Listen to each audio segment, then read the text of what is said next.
बीमारी के कारण बिस्तर पर बिना करवट बदले लेटे रहने से बेड सॉर्स या पीठ पर जख्म हो जाना आम बात है। लेकिन अगर इन जख्मों को नज़रअंदाज कर दिया जाए या फिर इनका सही इलाज नहीं हो तो ये मरीज को तड़पने पर मजबूर कर सकते हैं, यहाँ तक कि मरीज की जान भी जा सकती है। ऐसे ही एक मामले में हिसार के जिंदल अस्पताल में प्लास्टिक सर्जन डॉक्टर विशाल मोहन गोयल ने जींद निवासी 21 वर्षीय अमनदीप का इलाज करके उसे नई जिंदगी प्रदान की है। डॉक्टर विशाल ने अमनदीप के जानलेवा जख्मों का इलाज करके ये सफलता हासिल की है।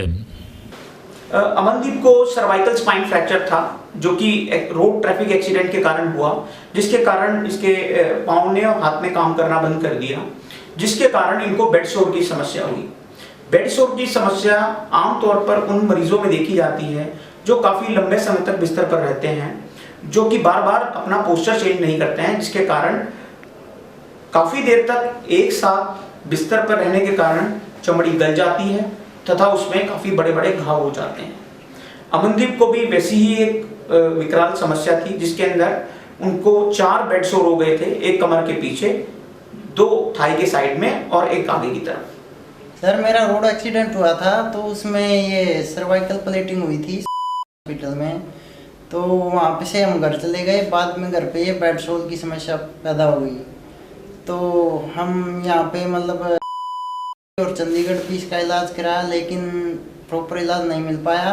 तो हम यहाँ पे आए जिंदल हॉस्पिटल में, तो यहाँ पे हमें बहुत अच्छा इलाज मिला और डॉक्टर साहब ने जो इलाज किया वो बहुत ही अच्छा था।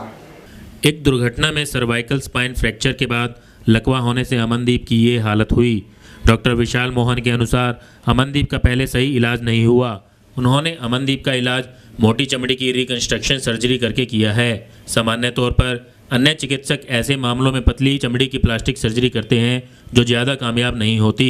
जख्मों पर मोटी चमड़ी से प्लास्टिक सर्जरी करने की तकनीक 4-5 सालों से ही चलन में आई है।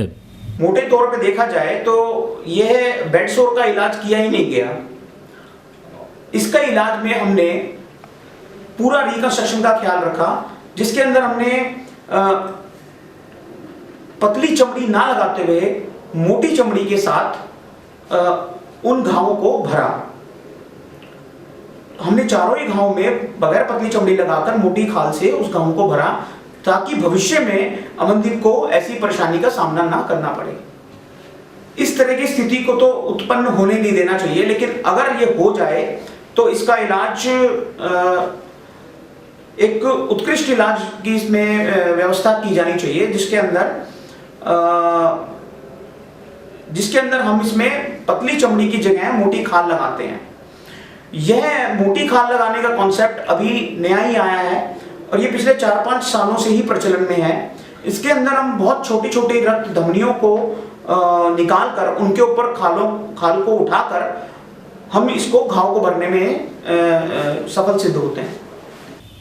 मोटी चमड़ी से प्लास्टिक सर्जरी करके घावों को भरने का इलाज आज भी हर जगह प्रचलन में नहीं है।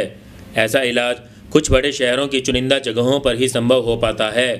बड़े शहरों में इस इलाज का खर्च 4 से 5 लाख रुपए तक आता है, लेकिन हिसार के जिंदल अस्पताल में ये सर्जरी 1 से 1.5 लाख रुपए में ही की जाती है। यह सर्जरी बहुत आम तौर पर इसकी अवेलेबिलिटी नहीं है। बड़े शहरों की भी बात करें, दिल्ली, गुड़गांव, जयपुर, लखनऊ या बॉम्बे के कुछ चुनिंदा सेंटरों पर ही इस सर्जरी उपलब्ध है। हिसार में इस तरह की सर्जरी के इतने बड़े घाव में मोटी खाल लगाना ये पहली बार ही हुआ है और इसके अंदर हमने सफलता पाई है। ये सर्जरी चरणबद्ध तरीके से की गई है और 6 चरणों में हमने इन घावों को बंद करने में सफलता पाई है।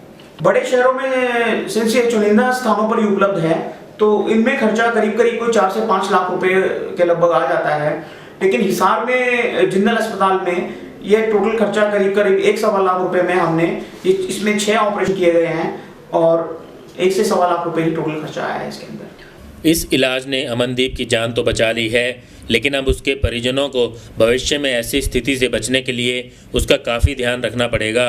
डॉक्टर विशाल के अनुसार अमनदीप का भविष्य अब उज्जवल हो सकता है, लेकिन उसके परिजनों को बेड सोर्स से बचने के लिए रोकथाम के तरीकों को अपनाना होगा। वहीं इस इलाज के बाद अमनदीप भी काफ़ी खुश है। उसे उम्मीद नहीं थी कि वो बच पाएगा, लेकिन अब उसे लगता है कि उसका भविष्य काफ़ी बढ़िया रहेगा। मैं अमनदीप के लिए बहुत ही उज्जवल भविष्य देखता हूं, क्योंकि अब जो इलाज हुआ है उसके अंदर हम ये सोचते हैं कि अगर इसकी प्रिवेंशन किया जाए, इसका बचाव ही किया जाए, तो आगे बेड सोर की समस्या नहीं रहेगी। हम ये अमनदीप से भी और उसके घर वालों से भी उम्मीद करते हैं, गुजारिश करते हैं कि जो भी बातें हम उनको बताएं, जो भी रोकथाम के तरीके हम उनको बताएं, उनका वो ध्यान रखें और ये बेड सोर दोबारा होने ही ना दें। बचाव ही इसके रोकथाम की सबसे कारगर चीज़ है। तो आपको क्या लग रहा था कि मतलब जब इलाज नहीं मिल रहा था तो डॉक्टर्स ने क्या, जब पहले आपने इलाज कराया तो डॉक्टर्स क्या कहते थे कि इलाज संभव हो पाएगा या नहीं हो पाएगा, आपकी जान बच पाएगी या नहीं बच पाएगी? सर ये तो मेरे को भी पता नहीं था कि शायद मैं नहीं बच पाऊंगा, लेकिन यहाँ आके मेरे को हौसला मिला, डॉक्टर साहब ने भी बहुत हौसला दिलाया और मेरे घर वालों ने। तो क्या अभी आप को लगता है कि आगे आपका जो भविष्य है वो काफ़ी अच्छा रहने वाला है इस इलाज के बाद? जी बिल्कुल। जिंदल अस्पताल के प्लास्टिक सर्जन डॉक्टर विशाल मोहन ने अमनदीप के जख्मों का इलाज करके उसे राहत तो प्रदान की है, लेकिन अमनदीप के सामने अब भी कई चुनौतियां बाकी हैं। वहीं डॉक्टर विशाल अमनदीप जैसे मरीजों को हिसार जैसे शहर में सस्ती दरों पर आधुनिक इलाज उपलब्ध कराकर आशा की नई राह प्रदान कर रहे हैं। ब्यूरो रिपोर्ट, नई ताज़ा न्यूज़ नेटवर्क।